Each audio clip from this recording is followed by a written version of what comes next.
Marcus wiped the sweat from his forehead and looked at the broken air conditioner in his workshop. Another repair job that would take hours. He was a mechanic fixing cars and machines for people in the neighborhood. His hands were always covered in grease, his back always aching. At 32 years old, he felt ancient. The garage smelled like oil and metal. Tools hung on the walls. An old radio played country music in the corner.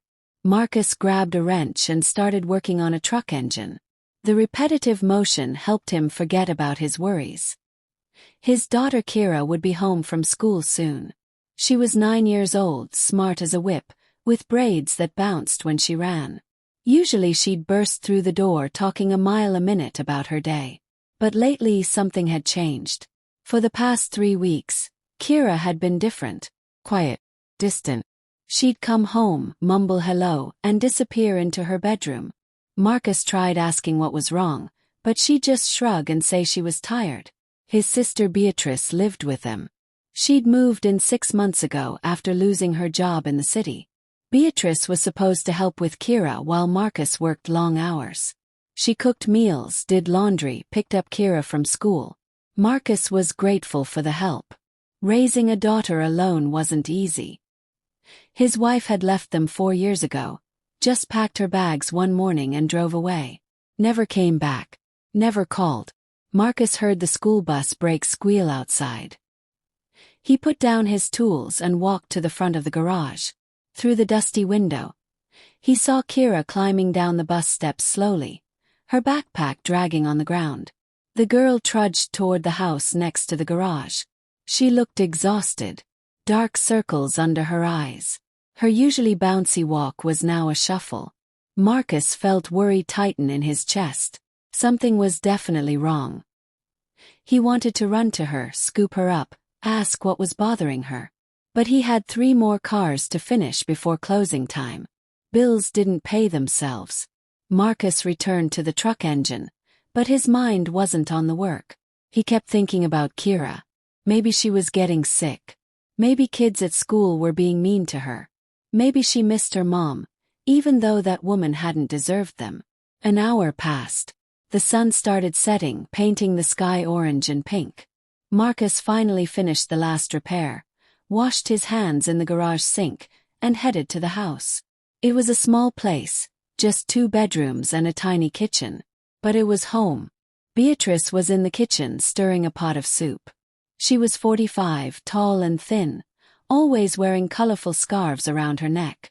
She smiled when Marcus entered. "Dinner's almost ready," she said cheerfully.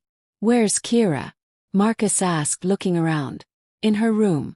Been there since she got home. Didn't even want a snack." Marcus frowned. That wasn't like his daughter at all. Kira loved afternoon snacks, especially the cookies Beatrice baked. He walked down the narrow hallway to Kira's bedroom and knocked gently on the door. "Baby girl, can I come in?" A small voice answered. "'Kay, Daddy." Marcus opened the door. Kira was sitting on her bed, still in her school uniform, staring at the wall. Her room was decorated with drawings she'd made, posters of animals, and a shelf full of books. Marcus sat on the edge of the bed and put his hand on her shoulder. "You feeling all right, sweetheart? Talk to Daddy." Kira turned to look at him. Her brown eyes looked tired, like she hadn't slept in days. "Daddy, I need to tell you something." "What is it?" "You can tell me anything. Can I stop taking Aunt Ba's medicine? She gives me pills every day after school." Marcus felt ice run through his veins. His heart started beating fast. "Medicine? What medicine? Kira, what are you talking about?" "Aunt B says they're vitamins to help me grow strong and smart. But after I take them I get really sleepy and my head feels fuzzy. Sometimes I fall asleep and when I wake up, it's nighttime and I can't remember anything." Marcus's hands started shaking. He tried to keep his voice calm so he wouldn't scare his daughter. "Where are these pills now, baby?" "In my drawer. Aunt B keeps giving them to me. She says it's our special secret, that you know about it and you want me to take them. But I don't like how they make me feel, Daddy. Show me the pills, Kira. Right now." The little girl slid off the bed and opened her desk drawer. She pulled out a small bottle with no label, just a white cap. Inside were tiny blue tablets. Marcus took the bottle with trembling hands. There was no writing anywhere, no doctor's name, no instructions. Nothing. His stomach twisted into knots. Who gave these to you? Aunt B. Every day when I get home from school, she makes me swallow one with juice. Then she tells me to lie down and rest. And I can't help it, Daddy. I just fall asleep so fast. Marcus felt anger rising in his chest like hot lava. But he couldn't explode in front of Kira. He had to stay calm. He had to think clearly. Thank you for telling me, sweetheart. You did the right thing. Don't take any more of these pills, okay? No matter what Aunt B says. Promise me. Promise, Daddy. Are you mad at me? No, baby. I'm not mad at you at all. You're very brave for telling me. Now I want you to rest here. I'll bring you some dinner in a little bit. Kira nodded and lay down on her bed, hugging her stuffed elephant. Marcus left the room and closed the door quietly. His mind was racing. Why was his sister giving his daughter pills? What were they? Why didn't she tell him? He pulled out his phone and searched for the nearest pharmacy that had a testing service. He found one 15 minutes away that stayed open late. Marcus walked back to the kitchen. Beatrice was setting the table, humming a song. She looked up and smiled at him. Everything okay with Kira? Yeah, she's just tired. Hey, I need to run out for a bit. Emergency part 1 need to pick up. Can you watch Kira? Beatrice nodded. Course. Take your time. Marcus grabbed his jacket and the pill bottle, making sure Beatrice didn't see it. He practically ran to his truck and drove to the pharmacy. His hands gripped the steering wheel so tight his knuckles turned white. The pharmacist was a young woman with kind eyes and a name tag that said Rita. How can I help you? Rita asked. I need you to tell me what these pills are. My daughter's been taking them and I don't know what they are.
Rita took the bottle and examined it carefully.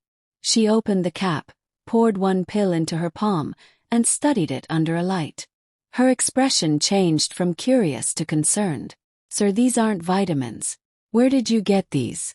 My sister's been giving them to my daughter. What are they? These are sedatives. Strong sleeping pills that adults take for serious insomnia. They're never supposed to be given to children. Ever. If a child takes these regularly, it can cause brain damage, memory problems, and addiction. Marcus felt the room spin around him. He grabbed the counter to steady himself. Are you sure? Positive.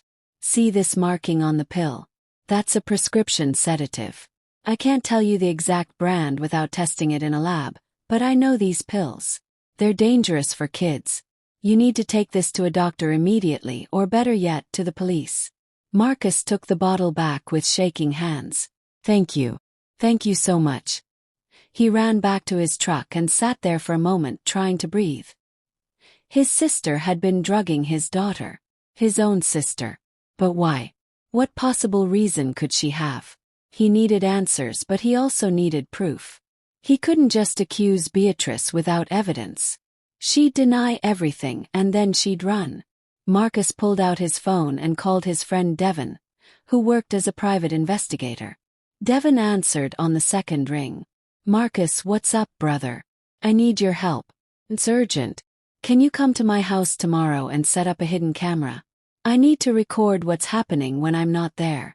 Devon's voice became serious. What's going on? I'll explain when you get here. Can you do it? Course. I'll be there at 8 in the morning. Marcus drove home slowly, his mind churning with dark thoughts. When he walked into the house, Beatrice was watching television. Kira was still in her room. Everything okay? Beatrice asked sweetly. Yeah, just fine. Marcus went to check on Kira. She was asleep, curled up like a little ball.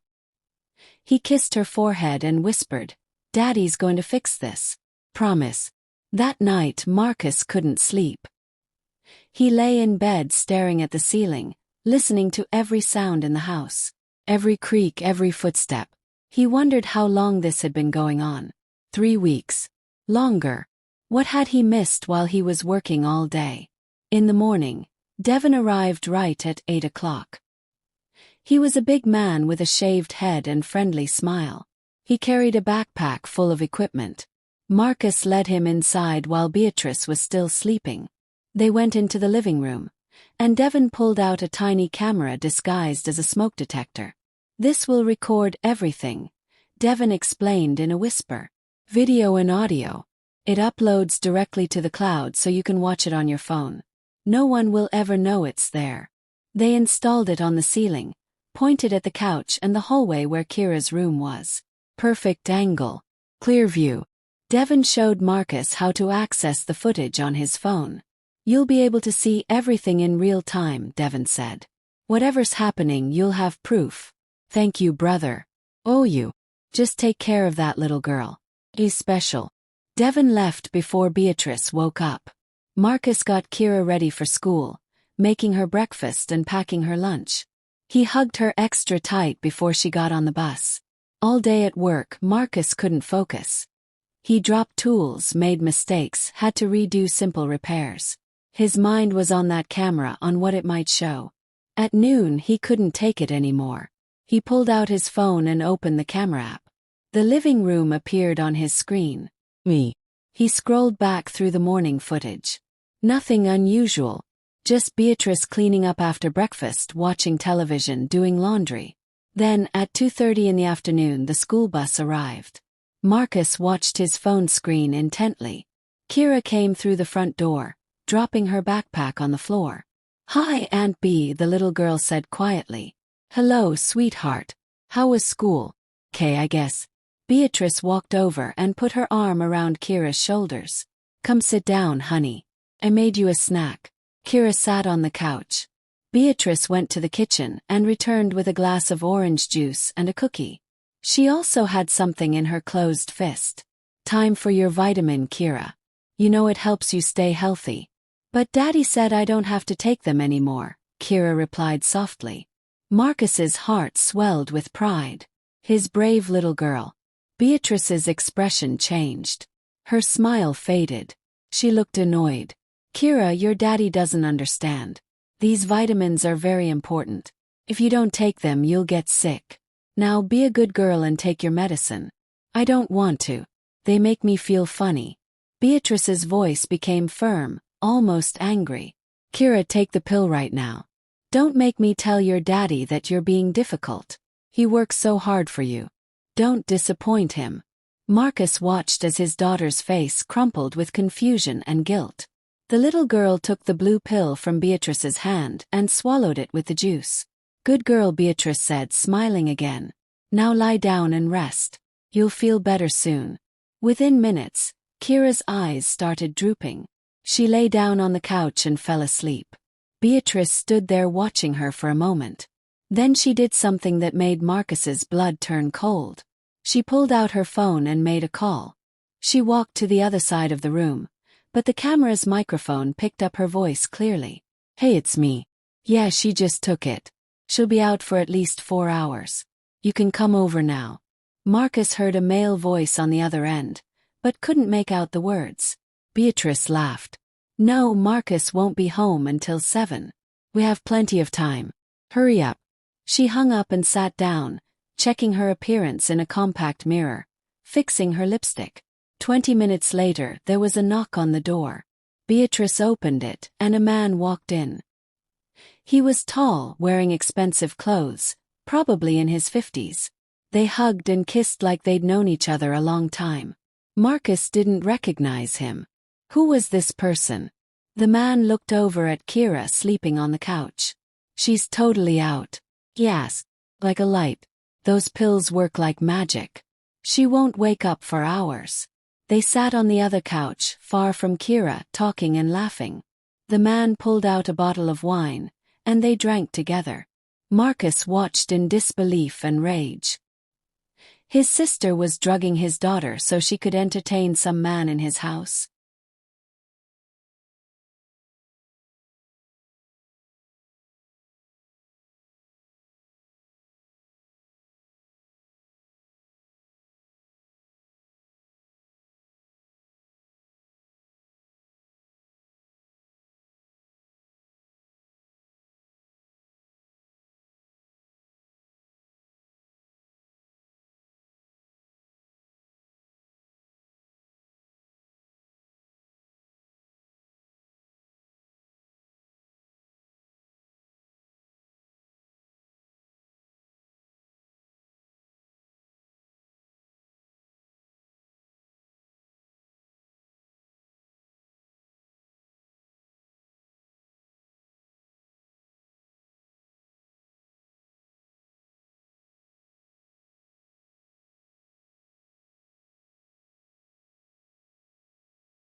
He wanted to leave work right then and storm home, but he knew he needed more evidence.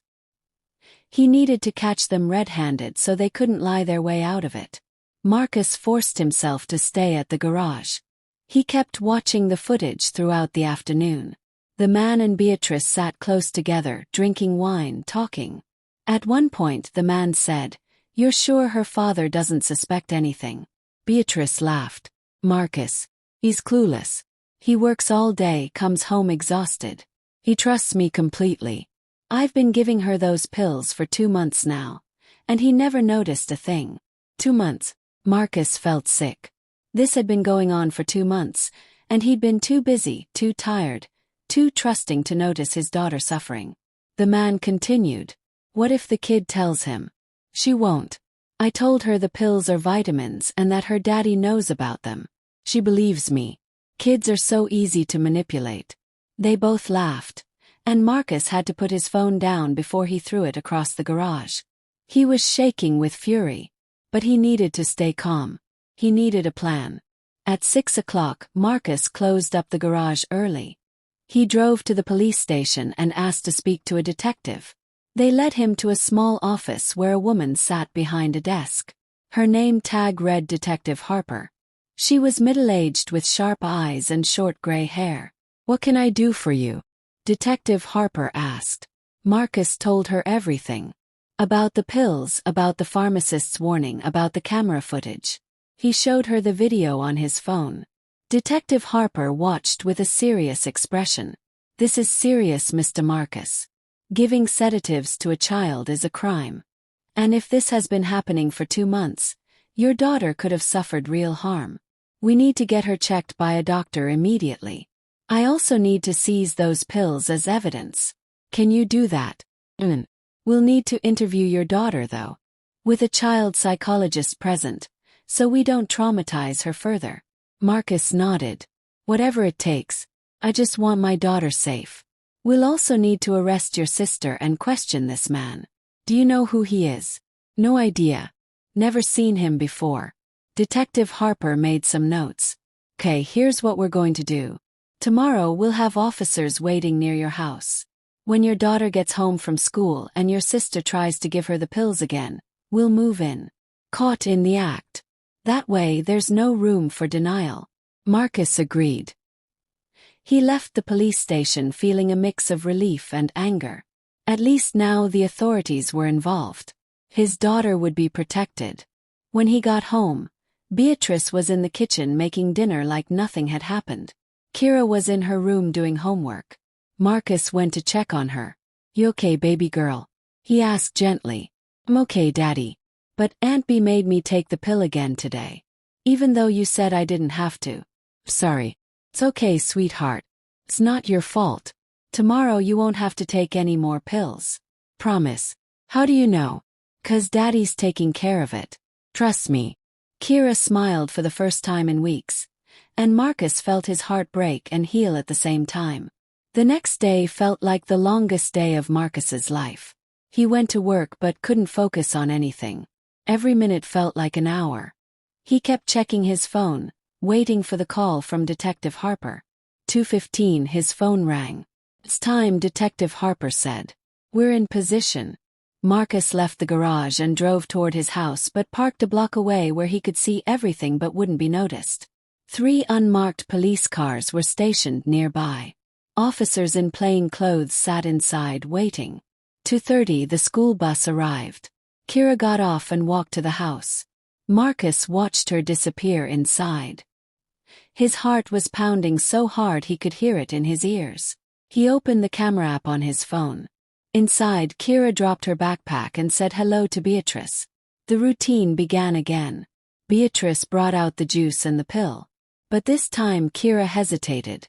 Aunt B, I really don't want to take this anymore. Beatrice's face hardened. Kira, we've talked about this. Take your medicine now. But Daddy said these aren't vitamins. That they're bad for me. Beatrice grabbed Kira's arm, not gently. Her voice became harsh. Your daddy doesn't know what he's talking about. Now swallow this pill right now, or I'll tell him you've been misbehaving at school. I'll tell him you're a bad girl. Tears filled Kira's eyes. Please, Aunt B. I don't want to. At that moment, the front door burst open. Police officers rushed in, led by Detective Harper. Please, nobody move. Beatrice dropped the pill and jumped back from Kira, her face going white. What is this? What's happening? Beatrice Simmons, you're under arrest for child endangerment and administering controlled substances to a minor. Detective Harper showed her badge while 2 officers moved to handcuff Beatrice. You have the right to remain silent. Anything you say can and will be used against you in a court of law. This is insane. I didn't do anything wrong. Beatrice shouted, struggling against the handcuffs. Those are just vitamins. We have video evidence of you drugging this child for 2 months, Detective Harper said firmly. We have the pills. We have your confession on tape. Done. Kira stood frozen in shock. An officer knelt beside her gently.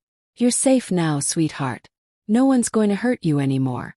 That moment Marcus came through the door. He ran to Kira and scooped her up in his arms, holding her tight. Daddy. Kira burst into tears, wrapping her arms around his neck. I'm here, baby. I'm here. It's over. You're safe now. Beatrice was led out of the house in handcuffs, still protesting her innocence. The officers searched the house and found more pills hidden in Beatrice's room, along with text messages on her phone planning meetings with a man. Detective Harper spoke to Marcus. We'll need to take your daughter to the hospital for a full medical evaluation. We need to document any harm these drugs may have caused. Marcus nodded, still holding Kira. Whatever she needs. They drove to the hospital. A kind doctor named Dr. Patel examined Kira thoroughly, asking gentle questions, checking her reflexes, her memory, her coordination. Dr. Patel ran blood tests and brain scans. 3 hours later, she called Marcus into her office. Kira was in a playroom with a nurse, drawing pictures. Your daughter is remarkably resilient, Dr. Patel said. The sedatives she was given are very strong, but because she's young and healthy, her body has been processing them.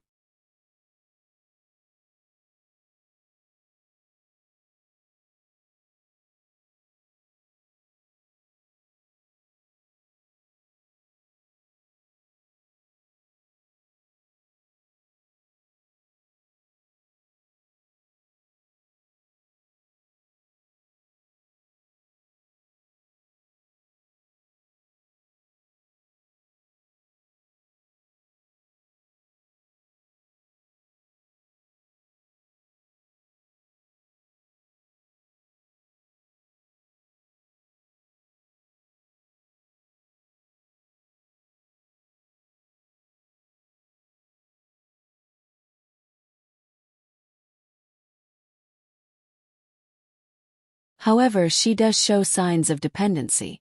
We'll need to monitor her carefully over the next few weeks to make sure she doesn't experience withdrawal symptoms. What kind of symptoms?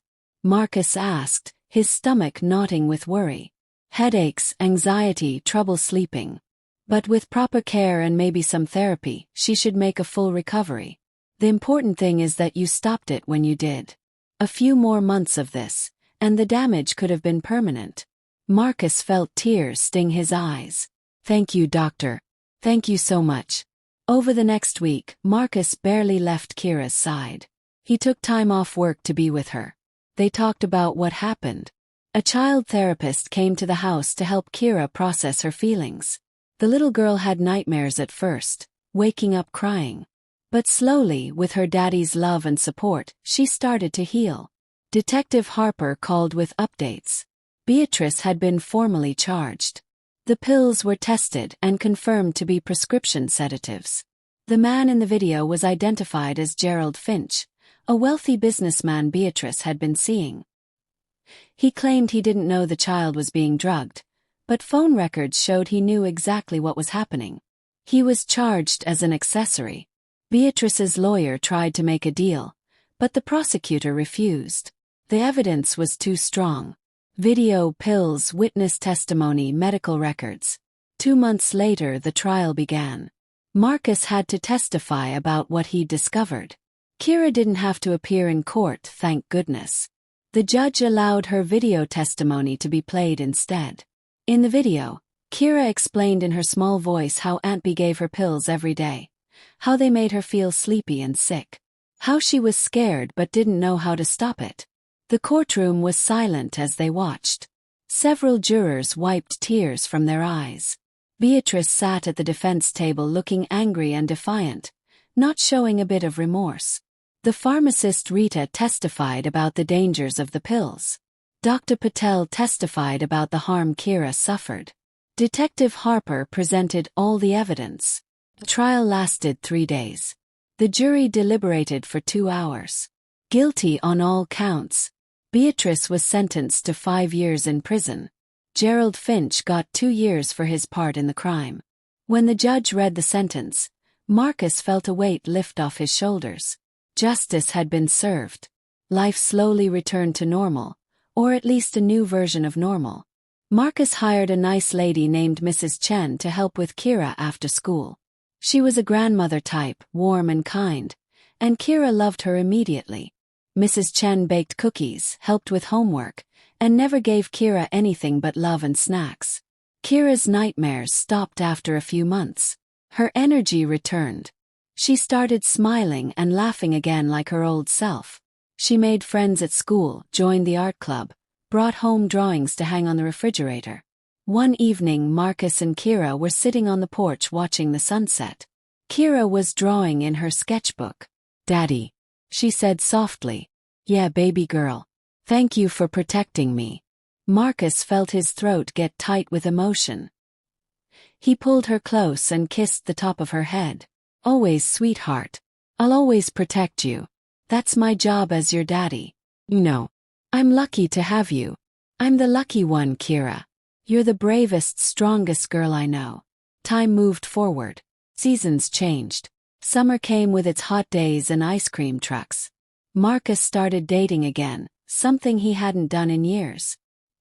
He met a woman named Vanessa at a community barbecue. She was a teacher at the elementary school, smart and funny with a kind smile.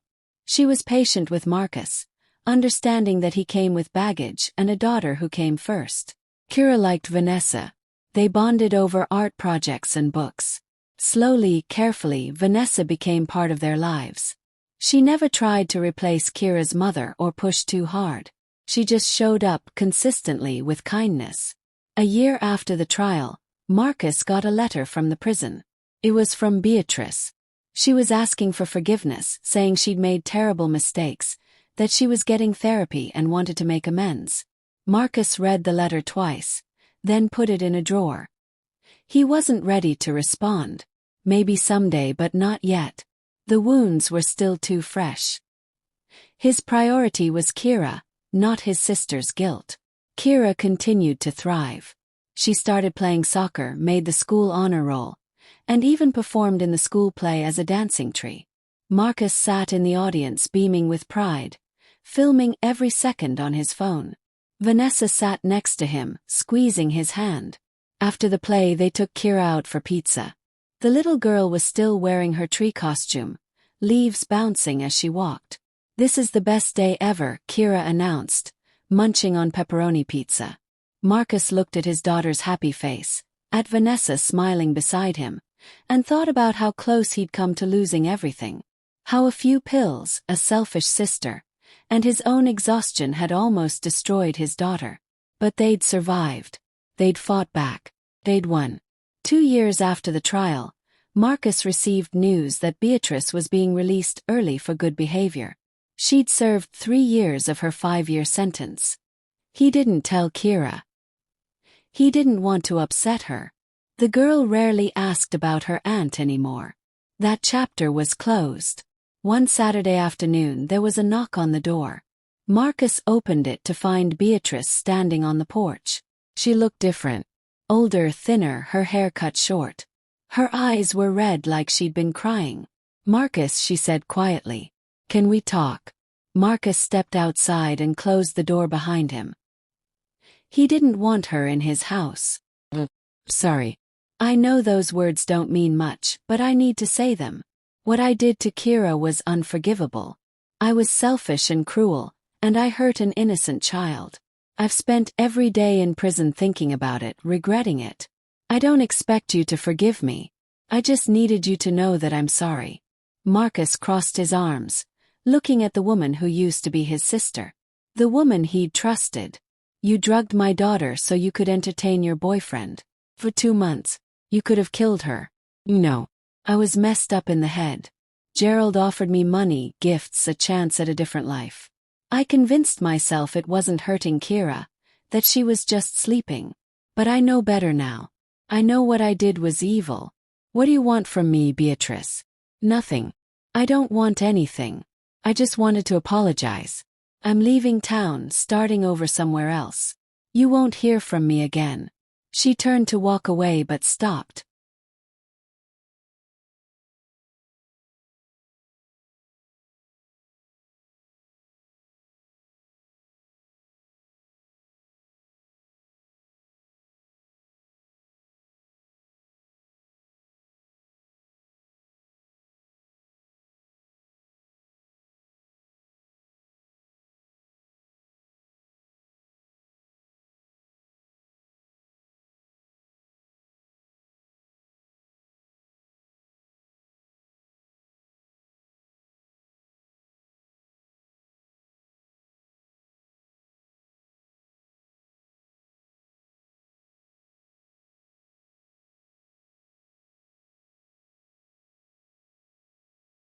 "Tell Kira I'm sorry.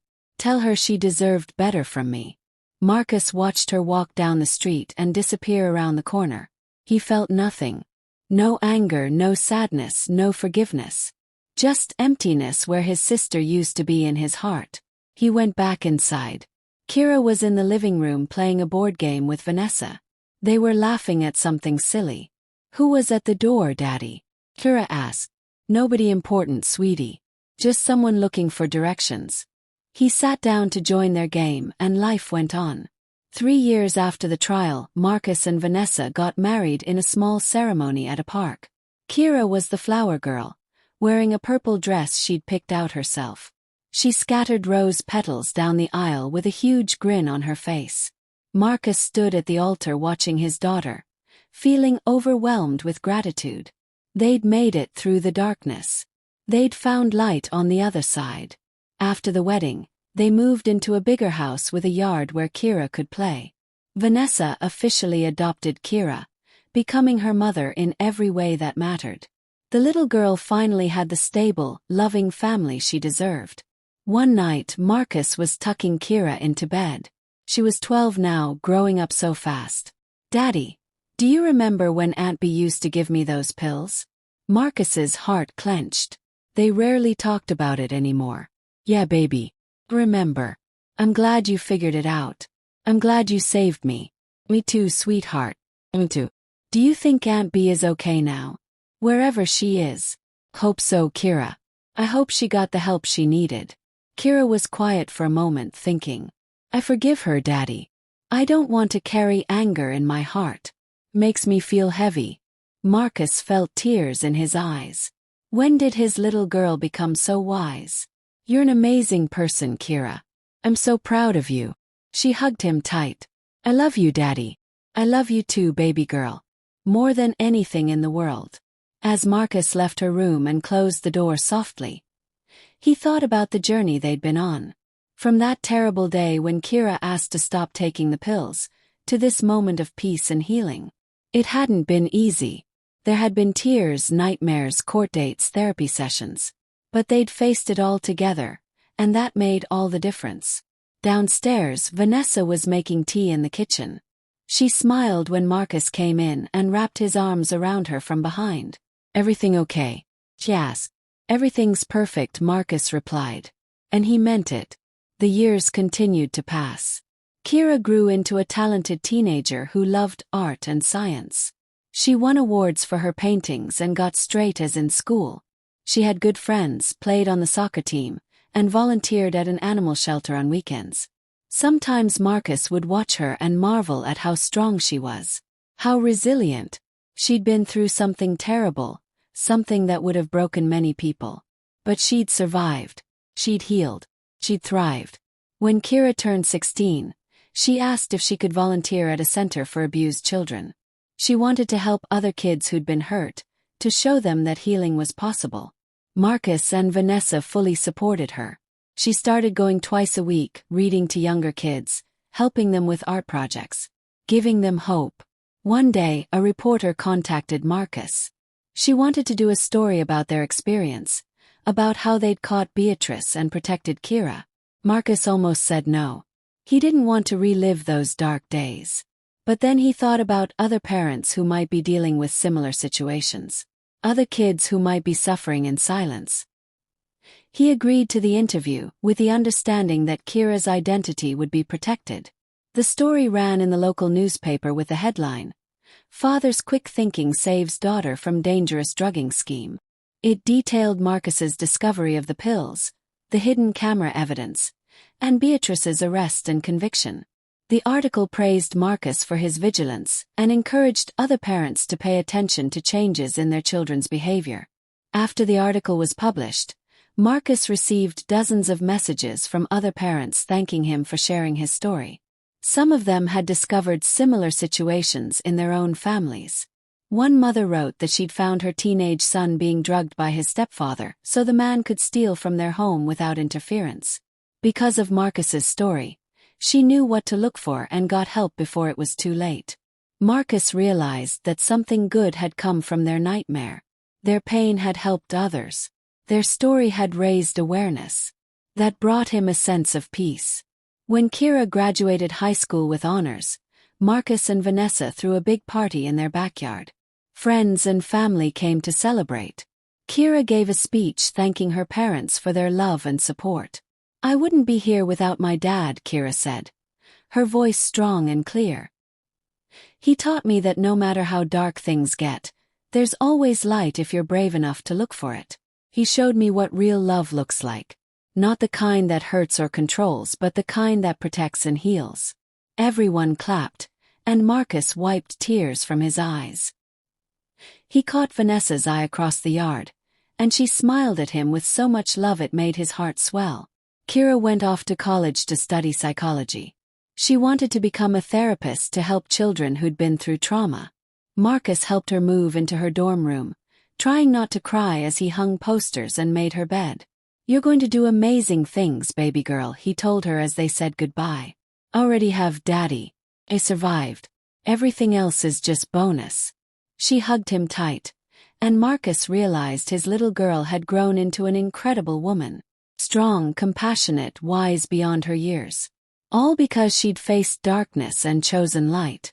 Years later, Marcus would still think about that day when Kira first asked to stop taking Aunt Bee's pills. How everything could have gone so differently if he hadn't listened. If he hadn't investigated. If he hadn't protected his daughter. But he did listen. He did investigate. He did protect. And that made all the difference.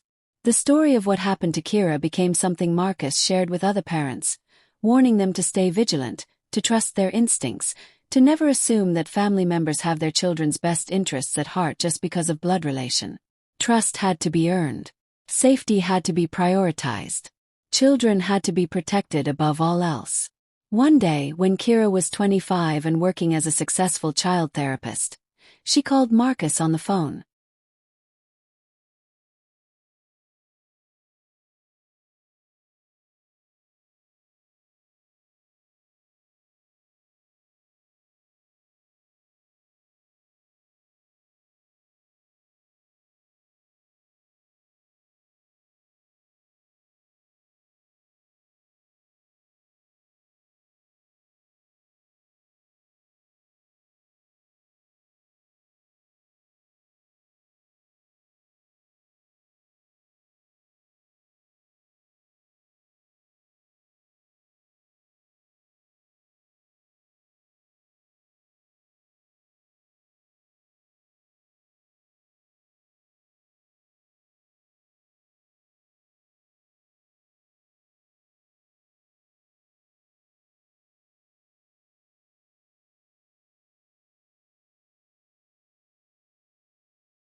Daddy, I just wanted to thank you.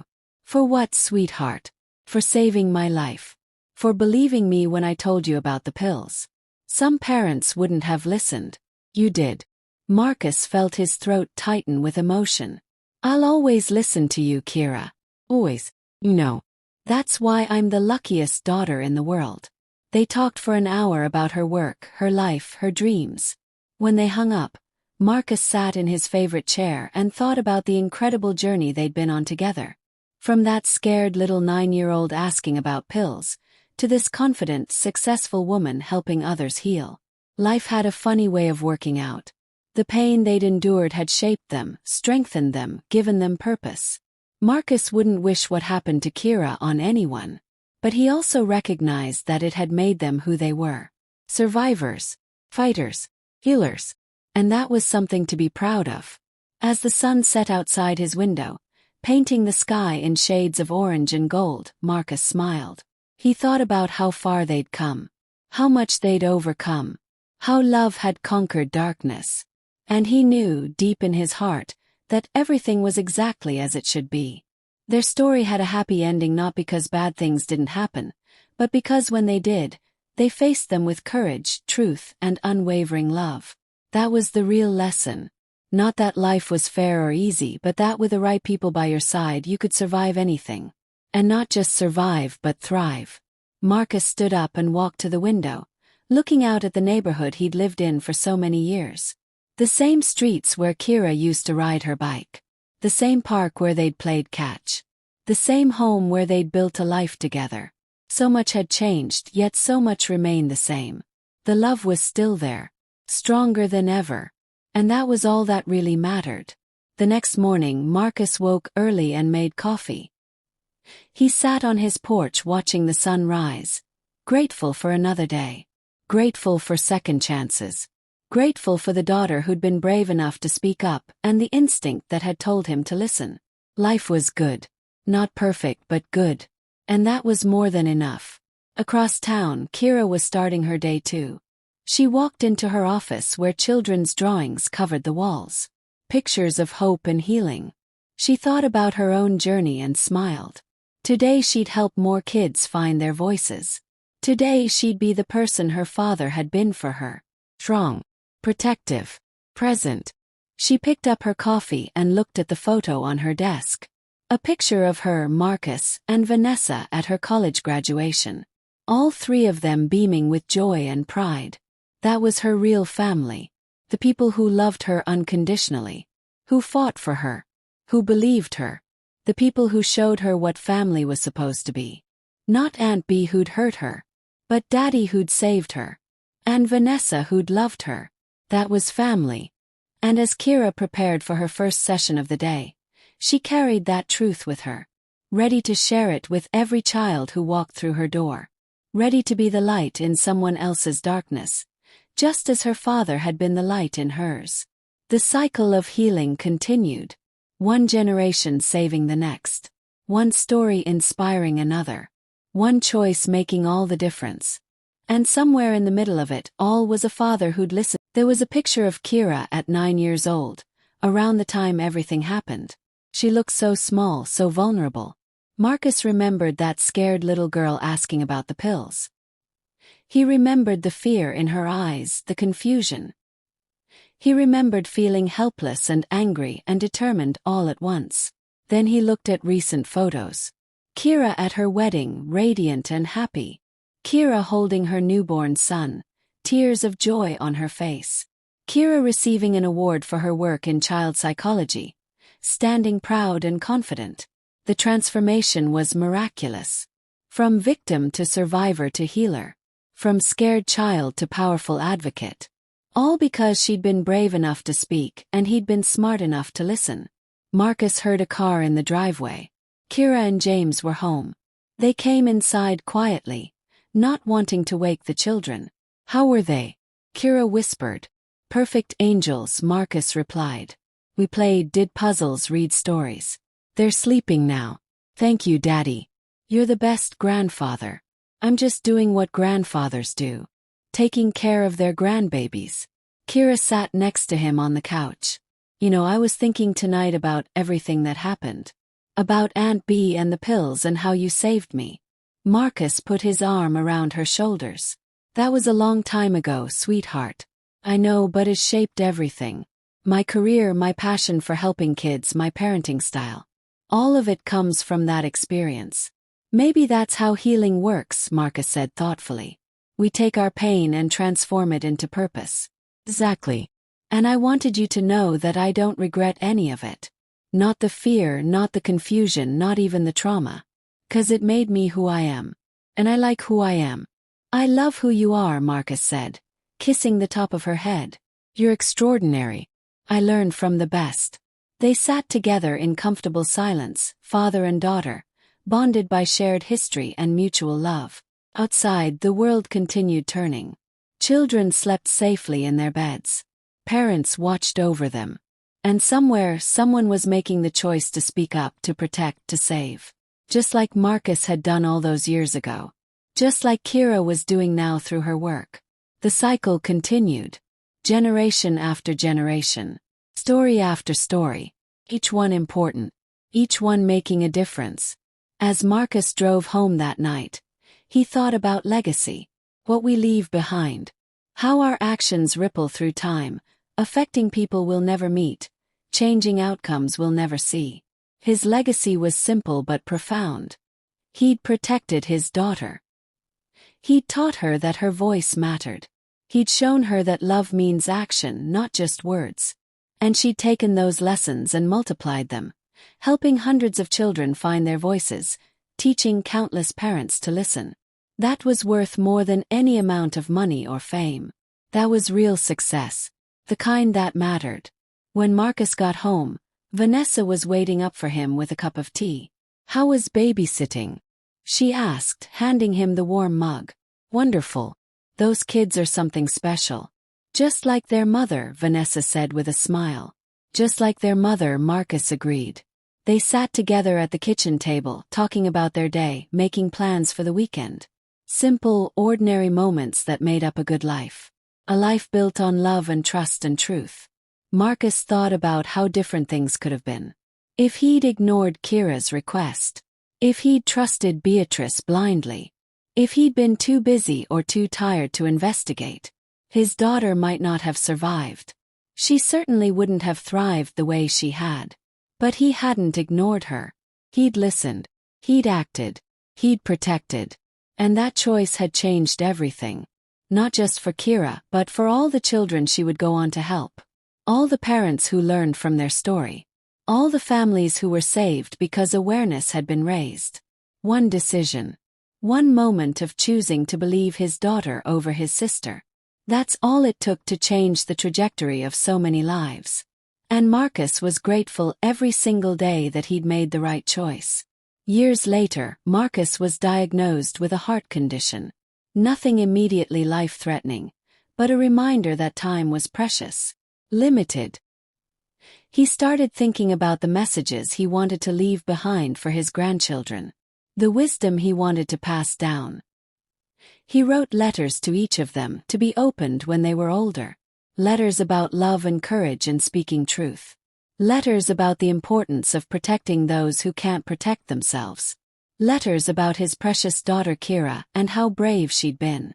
One letter to his grandson read, "Always listen when someone tells you they're being hurt. Especially children. They don't lie about things like that. Be the person who believes them. Be the person who acts. That's what being a man means. Not strength or power, but protection and love." The letter to his granddaughter said, "Your voice matters. Never let anyone tell you to be quiet when something feels wrong. Speak up. Even if you're scared. Even if no one seems to be listening. Keep speaking. Someone will hear. And that might save your life." Marcus sealed the letters and gave them to Kira to keep until the children were teenagers. She read them first and cried, "These are beautiful, Daddy. The kids will treasure them. I just want them to know what I learned. That family isn't always blood. That protection is love.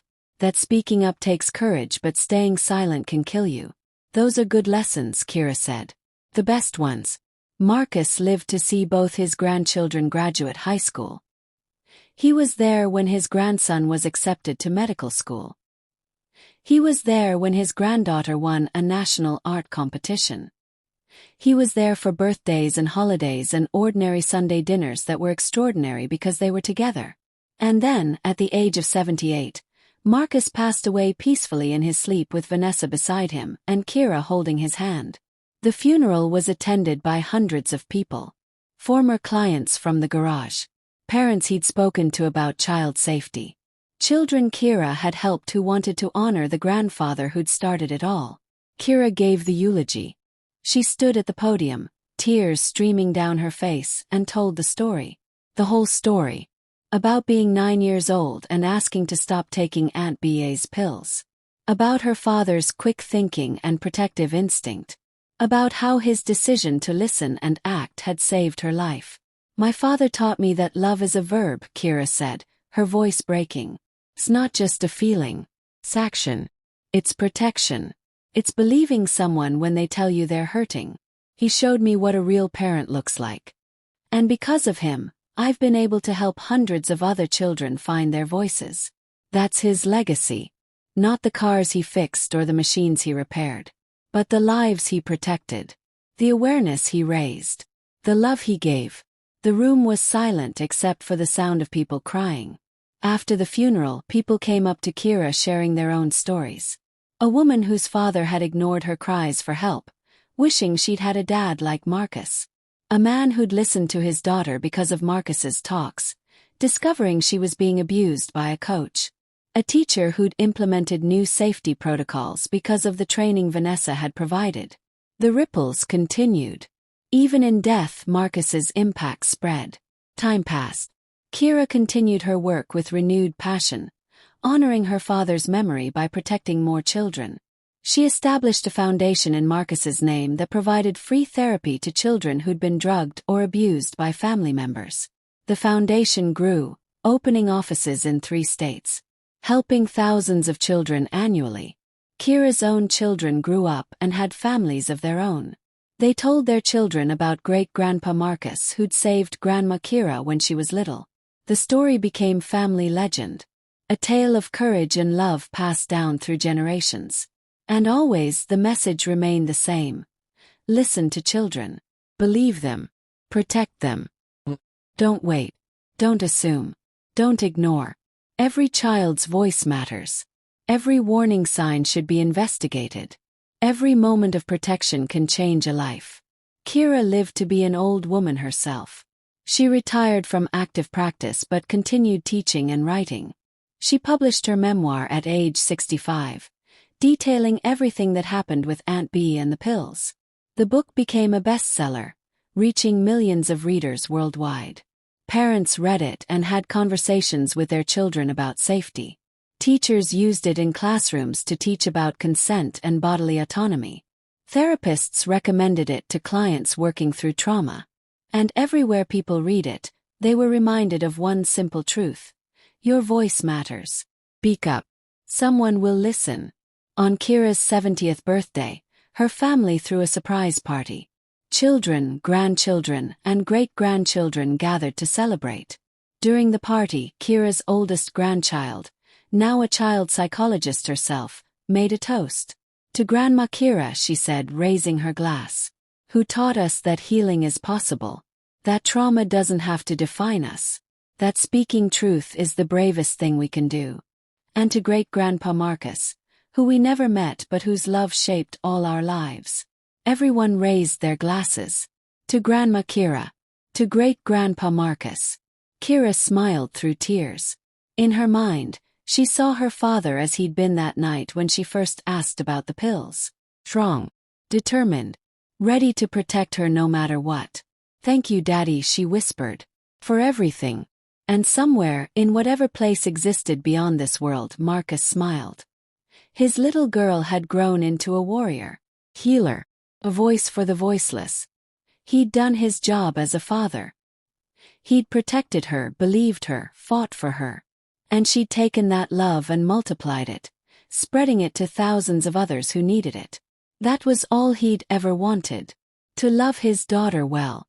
Keep her safe. To teach her that her voice mattered. Mission accomplished. The party continued around Kira. Music played. Children laughed. Food was shared. Stories were told. And through it all, the legacy of that one moment persisted. The moment a scared 9-year-old asked to stop taking pills. The moment her father chose to listen instead of dismiss. The moment that changed everything. Because sometimes that's all it takes. One moment, one choice, one person who believes. And everything transforms. From darkness to light. From victim to survivor. From pain to purpose. That was the real story. Not just what happened to Kira and Marcus, but what happened because of them. The lives saved. The awareness raised. The children protected. The families healed.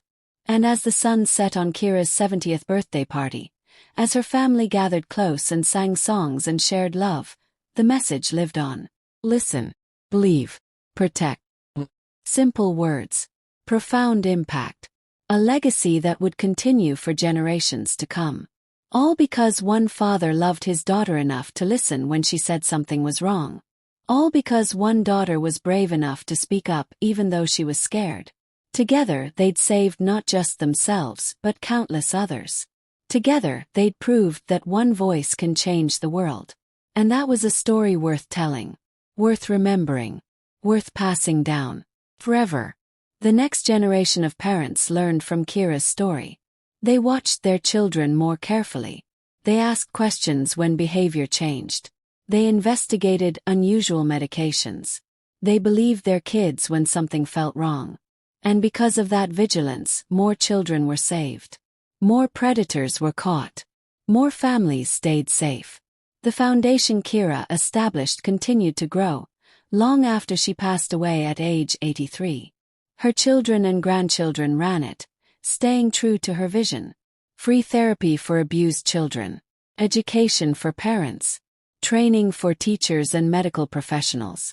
Advocacy for stronger laws protecting kids. All of it traced back to that one moment. That one decision. That one father who chose love over convenience. Trust over assumption. Action over inaction. Marcus's story became required reading in parenting classes. Medical schools used it as a case study. Law enforcement agencies referenced it in training materials. And everywhere people encountered it, the message was clear. Pay attention. Your children are counting on you. Don't let them down. Decades after Marcus's death, a young mother was reading Kira's memoir late one night. Her 5-year-old son had been acting strange lately. Sleeping more than usual. Seeming confused and disoriented. The boy's grandmother had been watching him during the day, giving him what she claimed were vitamins. The mother had never questioned it before. But reading about Kira's experience, alarm bells started ringing. The next day she examined the vitamins. No label, no bottle, just pills in a plastic bag. She took them to a pharmacist who confirmed they were sedatives. The mother confronted her mother-in-law, who broke down and confessed. She'd been drugging the boy to make babysitting easier. He was energetic and hard to manage. Pills made him sleep. The mother called the police immediately. Her mother-in-law was arrested.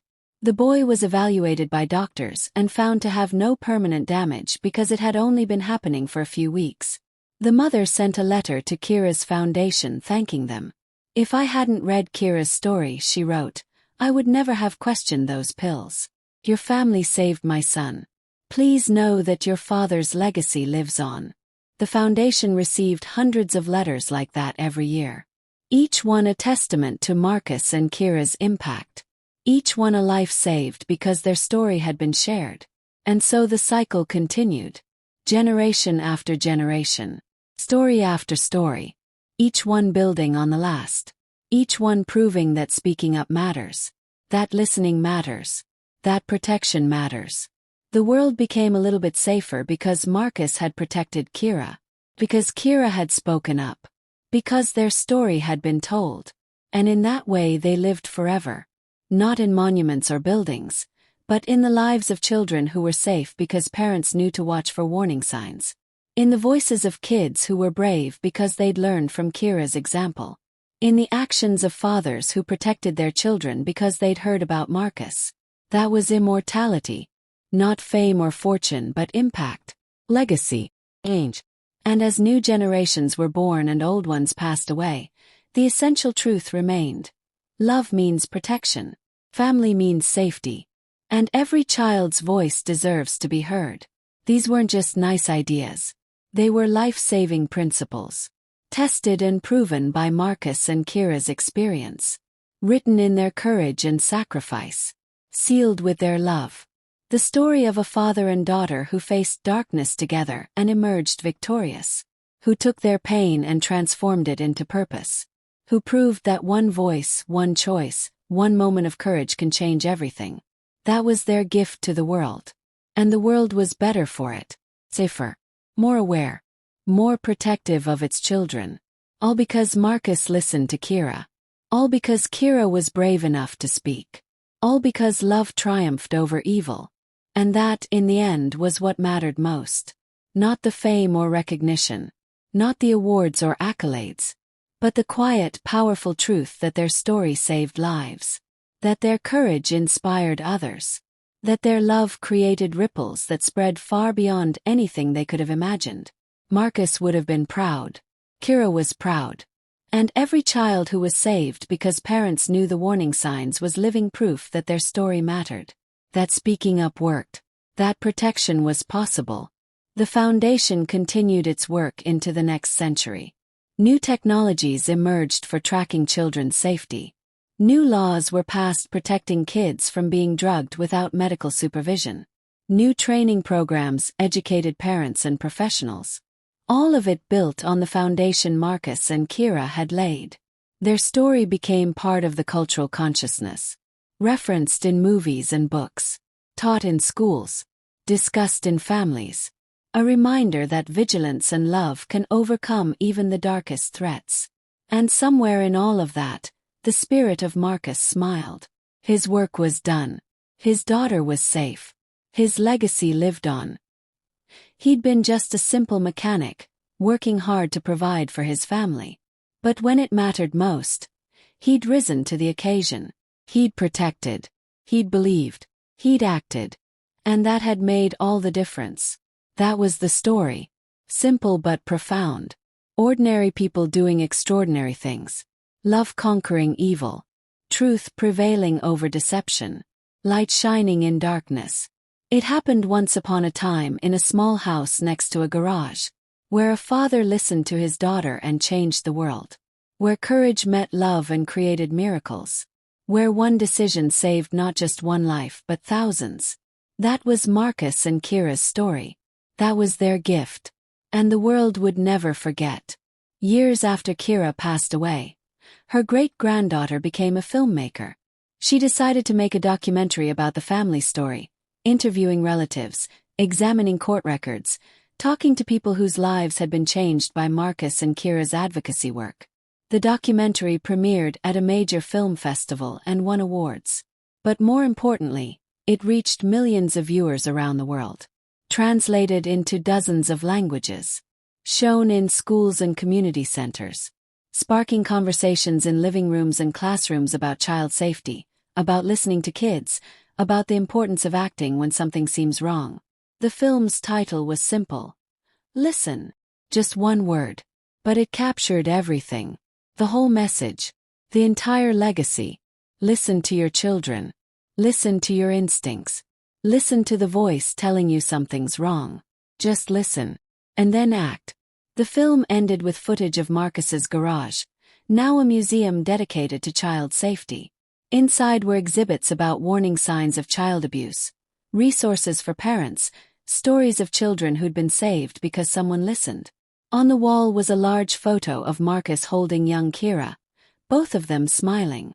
Beneath it a plaque read, Marcus and Kira, a father who listened, a daughter who spoke. Together they changed the world. Visitors to the museum would stand in front of that photo for long moments, some crying, some smiling, all of them touched by the simple power of the story. A story that proved ordinary people could do extraordinary things. That love was stronger than evil. That one voice could make a difference. And as new generations learned the story, they carried it forward. Parents became more vigilant. Children learned to speak up. Communities created better safety systems. All because of Marcus and Kira. All because of one moment when a scared little girl asked to stop taking pills and her father chose to believe her. That was the beginning of everything. The catalyst for change. The spark that lit a fire of protection and advocacy that burned bright for decades. And it all started with something so simple. A daughter trusting her father enough to speak. A father loving his daughter enough to listen. That was the real miracle. Not the dramatic rescue or the court case or the awards and recognition, but the fundamental relationship between parent and child. Trust, love, protection. Those were the building blocks of everything good that followed. Marcus had understood that instinctively. He didn't need experts to tell him to believe his daughter. He didn't need training to know that her safety came first. He just loved her. And that love drove everything else. It drove his investigation, his courage, his determination to protect her no matter what. Kira had understood it too. She'd known, even at 9 years old, that her father was safe, that he would believe her, that he would protect her, and that trust had given her the courage to speak. Together, they'd created something beautiful from something terrible, healing from trauma, purpose from pain, legacy from love. And that legacy would outlive them both by generations. It would touch lives they never met, save children they never knew, change a world they couldn't imagine. All because they got one thing right, they chose love. In that choice, everything else followed. Protection, justice, healing, change. All of it rooted in the simple decision to love well, to believe, to act, to protect. That was the lesson, the message, the truth that echoed through time. Love isn't just a feeling, it's a choice, an action, commitment. Marcus chose to love Kira by listening, by investigating, by protecting. Kira chose to love herself by speaking up, by trusting her instincts, by refusing to stay silent. And in those choices, miracles happened. Lives were saved. Evil was defeated. Good triumphed. Not because they were special people with unique powers, but because they were ordinary people who made extraordinary choices in crucial moments. And that was the real hope in their story. That anyone could do it. Any parent could choose to listen. Any child could choose to speak. Any family could choose love over convenience. Protection over assumption. Truth over silence. The tools were available to everyone. The power existed in all of us. We just had to choose to use it. Marcus and Kira proved that. They showed the way. And millions followed. making their own choices, protecting their own children, creating their own miracles. All inspired by a simple story of a father and daughter who loved each other well, who faced darkness together, who emerged victorious. That story would never die. It would live on in every child saved, every parent awakened, every family protected, living on in the fabric of society, in laws and policies and practices, in awareness and education and advocacy. All of it traced back to Marcus and Kira, to their courage, their love, their choice. And somewhere beyond time and space, they rested knowing their work had mattered. Their pain had purpose. Their story had power. They had made a difference. The ultimate difference. They had saved lives, changed futures, created hope. And that was everything. That was the whole point. Not to be famous or wealthy or powerful, but to matter, to make an impact, to leave the world better than they found it. Mission accomplished. Beautifully, powerfully, eternally accomplished. Marcus and Kira's legacy lived on, and would continue living as long as parents loved children, as long as voices needed to be heard, as long as protection mattered. Forever. The story of the father who listened, the daughter who spoke, and the love that changed everything. That was their gift to the world. And the world treasured it, protected it, passed it down. Because some stories are too important to forget. Some lessons too valuable to lose. Some loves too powerful to fade. Marcus and Kira's story was all of those things. Treasure, lesson, love, eternal and unchanging. A light in the darkness, a voice for the voiceless, a shield for the vulnerable. That was what they created together. Father and daughter, protector and protected, speaker and listener. Together they changed everything. And the change continued, growing, spreading, touching lives, saving children, creating hope, generation after generation, story after story, life after life.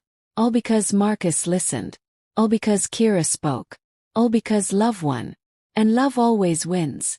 When we choose it, when we fight for it, when we protect it, love wins. That was the truth. The whole truth. The truth that Marcus and Kira proved with their lives. And the truth that would echo through eternity. Saving, healing, protecting, forever. The museum dedicated to their memory became a pilgrimage site for families dealing with trauma. Parents brought their children to see the exhibits, to learn the warning signs, to understand the importance of communication. Teachers brought students on field trips. Social workers brought clients for inspiration. Therapists recommended it as part of healing journeys. And everyone who visited left changed, more aware, more protective, more willing to listen and act. The gift shop sold copies of Kira's memoir, training materials for parents, resources for children. Every purchase funded the foundation's work, helping more kids get free therapy. The cycle of giving continued, one story creating thousands of ripples, each ripple saving lives, each life creating more ripples, expanding outward infinitely.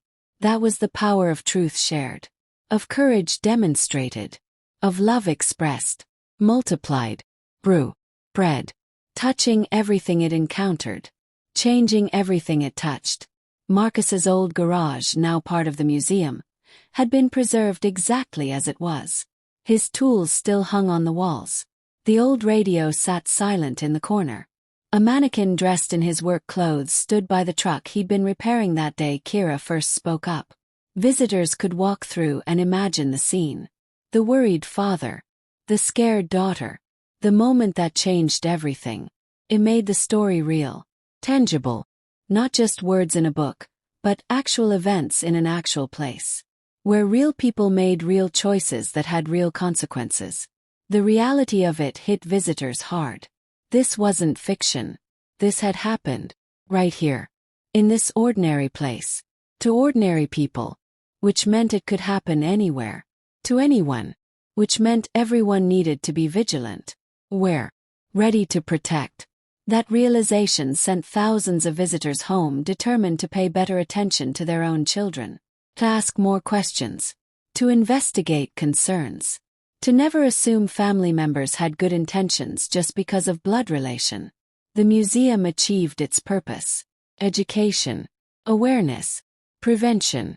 Every year, thousands of children were protected because their parents had visited the museum, had learned the warning signs, had understood the importance of acting quickly. That was Marcus and Kira's ongoing gift. Long after their deaths, they continued saving lives. Through their story, through the foundation, through the museum, through every book sold and every film shown. They were still there, still fighting, still protecting. That was immortality, real immortality, not living forever but impacting forever, creating change that outlasted mortality, building legacy that transcended death. Marcus and Kira had achieved it, not through wealth or fame but through love and courage, through choosing right in crucial moments, through protecting a child and sharing the story. Simple actions, profound results. That was the beauty of it. Anyone could do what they did. Any parent could choose to listen. Any child could choose to speak. The tools were universal. The opportunity available to all. We just had to choose it. Choose love. Choose protection. Choose truth. And when we made those choices, miracles happened. Just like they happened for Marcus and Kira. Just like they'd been happening for decades since. Just like they would keep happening forever. Because love never fails. Protection always matters. Truth always wins. These weren't just inspirational slogans. They were proven facts. Demonstrated by Marcus and Kira's story. Confirmed by thousands of lives saved. Validated by generations of impact. The truth was real. The power was real. The love was real. And it changed everything. On the 100th anniversary of Kira's birth, a massive celebration was held at the museum. Thousands attended. Families who'd been helped by the foundation. Children who'd been saved because parents knew the warning signs.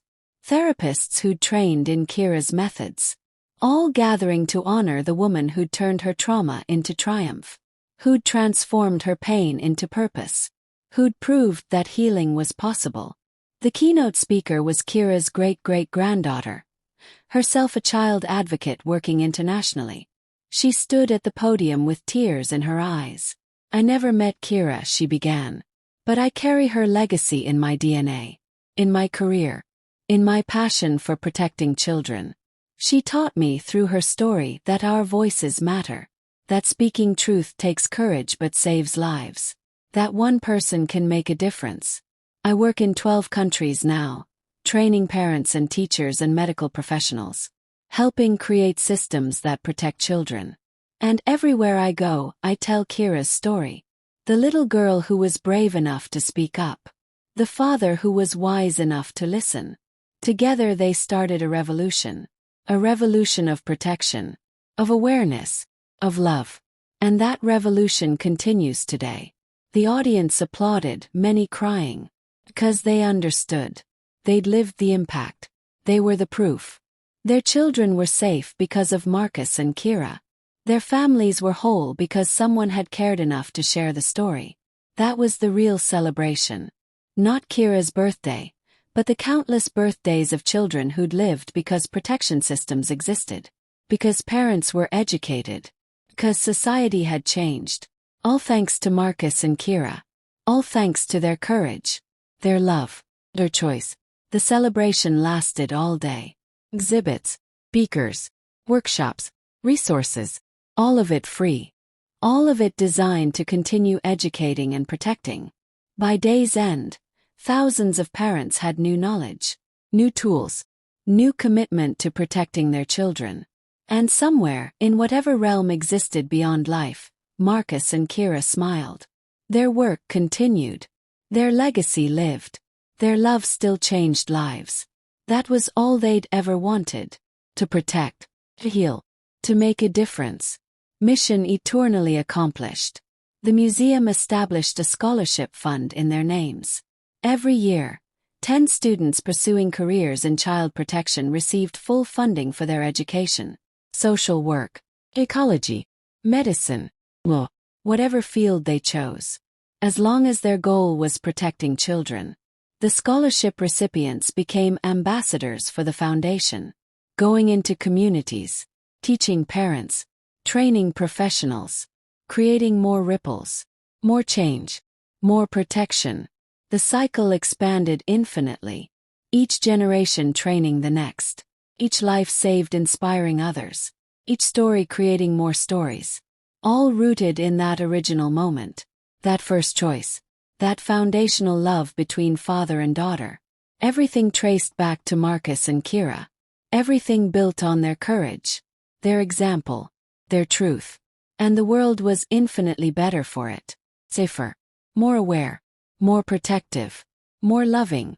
That was their true legacy. Not monuments or fame, but actual change, real impact, lives saved, futures protected, hope created, and it would continue forever. As long as parents loved children, as long as voices needed hearing, as long as protection mattered, the story of Marcus and Kira would endure, teaching, inspiring, saving, generation after generation, forever. A testament to the power of love, the importance of listening, the courage of speaking, and the difference one family can make. When they choose right, when they act with courage, when they love without limits. That was Marcus and Kira. Ordinary people, extraordinary impact, eternal legacy. And the story goes on. As you listen to these words, as you think about your own children, as you commit to being more vigilant, more protective, more willing to listen, you become part of their story, part of their legacy, part of the change. 'Cause that's how it works. One story inspires another. One choice leads to more choices. One life saved creates ripples that save thousands. You're part of that now. Having heard the story, knowing the truth, understanding the importance. What will you do with it? Will you listen more carefully to your children? Will you investigate concerns? Will you act when something feels wrong? Will you be the Marcus in your family, the Kira in your story? The choice is yours, but know that it matters. Your choice, your action, your love, it all matters. Just like Marcus and Kira's choices mattered. Just like their love changed everything. Yours can too. You have that power, that opportunity, that responsibility. Use it. Protect your children. Listen to their voices. Act on your concerns. Love them fiercely. And in doing so, honor Marcus and Kira's legacy. Continue their work. Spread their message. Save more lives. That's how the story continues. Through you. Through every parent who listens. Through every child who speaks. Through every family that chooses love and protection. The story never ends. Just grows. Spreads. Forever and ever. One choice at a time. One child at a time. One family at a time. Until the whole world is safer. More aware. More protective. That's the dream. That's the goal.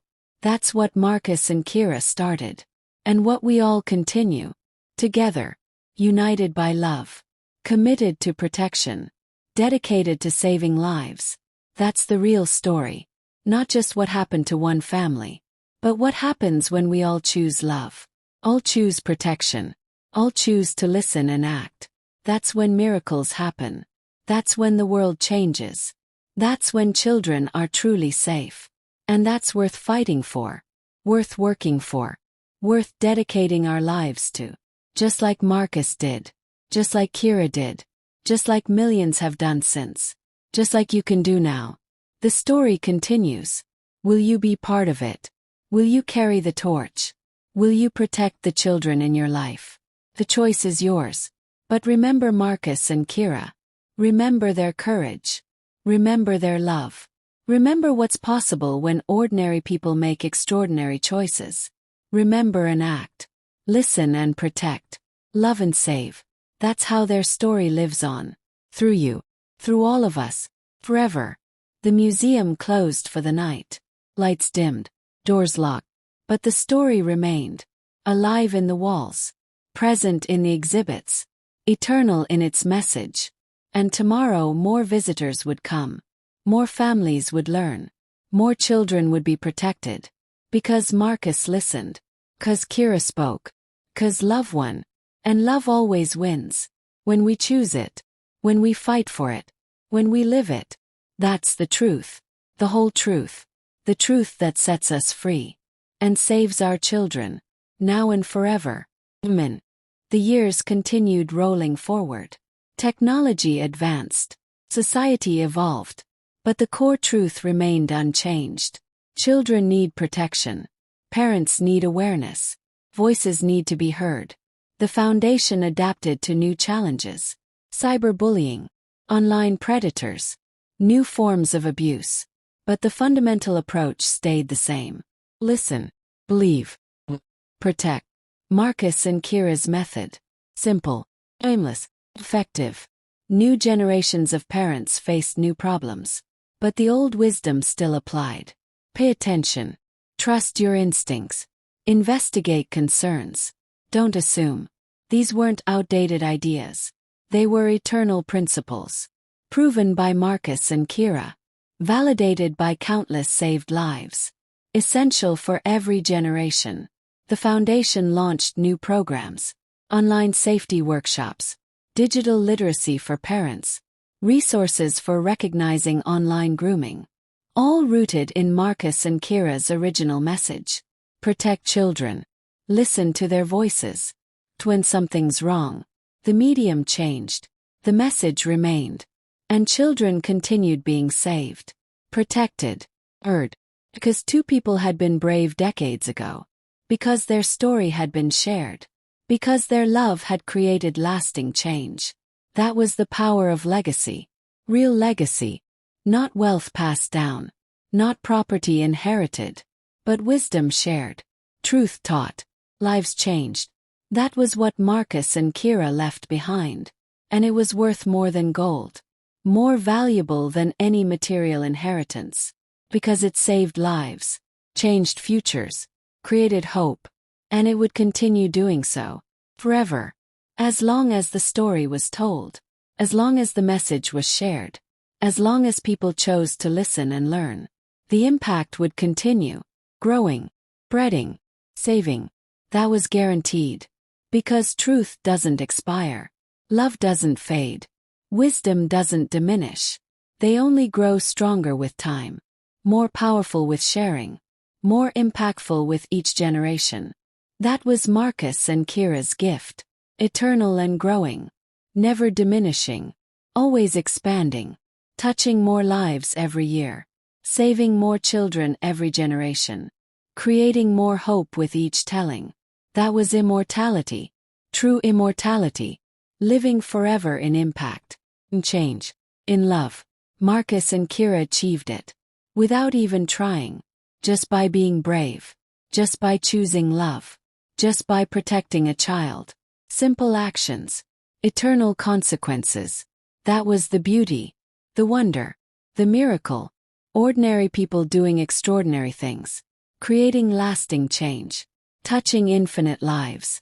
All because they made the right choice. In the right moment. With the right heart. Love guided them. Courage drove them. Truth sustained them. And their legacy would never die. Never fade. Never diminish. It would only grow. Forever and ever. Touching lives. Saving children. Creating hope. That was Marcus and Kira. That was their story. That was their gift. And the world would treasure it. Forever. The museum became a UNESCO World Heritage Site. Recognized globally as a symbol of child protection. Of parental love. Of the power of individual action. People from every country visited. Every culture. Every background. All united by one truth. Children must be protected. The museum transcended language barriers. Cultural differences. Political divisions. Because the truth it represented was universal. Every parent loves their children. Every child deserves protection. Every voice matters. These weren't Western ideas or Eastern philosophies. They were human truths, recognized everywhere, valued by all. And Marcus and Kira's story exemplified them perfectly. Which was why it resonated globally, why it inspired millions, why it changed the world. The foundation expanded internationally. Offices in 50 countries. Programs in 100 languages. Resources adapted to every culture. But the core message remained. Listen. Believe. Protect. Marcus and Kira's way. Universal and effective. Simple and profound. Saving lives everywhere. Children in Asia, Africa, Europe, Americas, Oceania. All protected because parents knew the warning signs. Because the story had been shared. Because Marcus and Kira's courage inspired courage in others. Their love sparked love in millions. Their action motivated action worldwide. That was the ripple effect. Exponential and unstoppable. Growing with each generation. Reaching every corner of the globe. All from one moment, one choice. One father listening to his daughter. That was where it all started. That was the seed. And what a forest it grew. What a canopy of protection it created. What a legacy it established. Marcus would have been amazed. He'd seen himself as just a simple mechanic. Doing his duty as a father. Nothing special. But his simple act had sparked a revolution. Changed global attitudes about child protection. Saved countless lives worldwide. All because he loved his daughter enough to listen. Kira would have smiled. She'd known the story mattered. Had dedicated her life to sharing it. But even she couldn't have imagined this. UNESCO recognition. Global impact. Millions of lives saved. Her childhood trauma transformed into worldwide protection. Her pain turned into global purpose. Her voice amplified to reach every nation. That was healing on a cosmic scale. Redemption beyond imagination. Purpose that outlasted mortality. And it all came from the simple choice to speak up.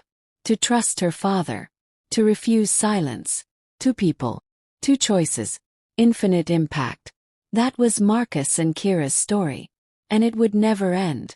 As long as children needed protection, the story would be told. As long as parents needed wisdom, the lesson would be taught. As long as voices needed amplification, the example would inspire. Forever. Cross time. Cross cultures. Cross generations. The story of the mechanic who loved his daughter. The girl who spoke her truth. The family that changed the world. That was their legacy. Eternal. Global. Unstoppable. And it all started with love. Just love. Pure. Simple. Powerful love.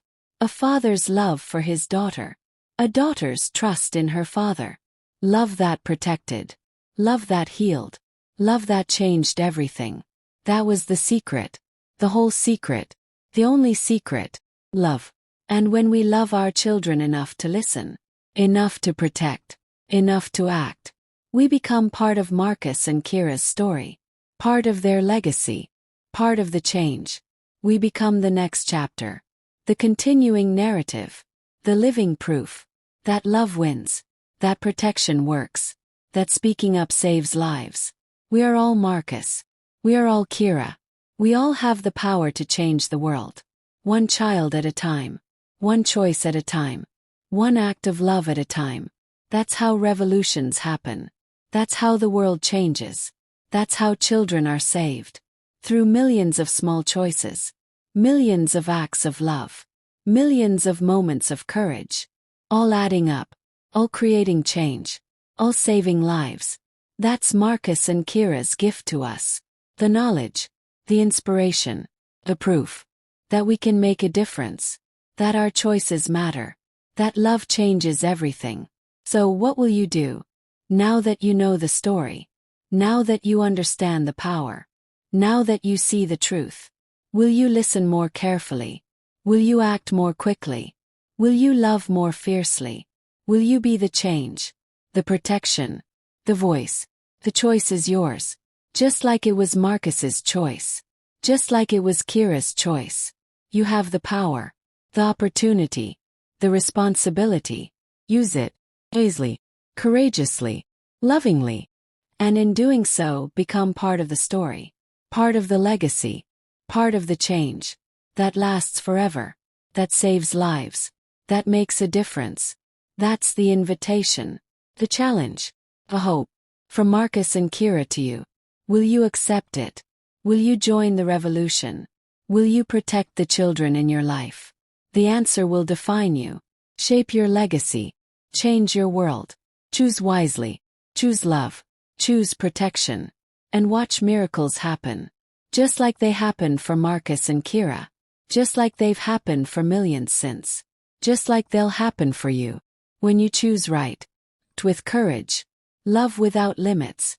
That's the promise. The guarantee. The truth. Love wins. Protection works. Courage saves lives. Always. Forever. Without exception. That's Marcus and Kira's legacy. Will you carry it forward? Will you make it yours? Will you be the next chapter? The story waits for your answer. The children wait for your protection. The future waits for your choice. What will it be? The silence stretched, pregnant with possibility, heavy with potential. The museum stood quiet, but the story lived. In hearts, in minds, in actions. People everywhere making choices, protecting children, listening to voices, creating change.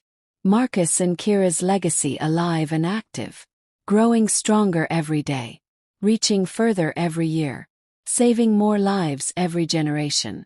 The revolution continued, silent but powerful, simple but profound, love conquering evil, one family at a time, one child at a time, one choice at a time. And somewhere in that great movement Marcus and Kira smiled.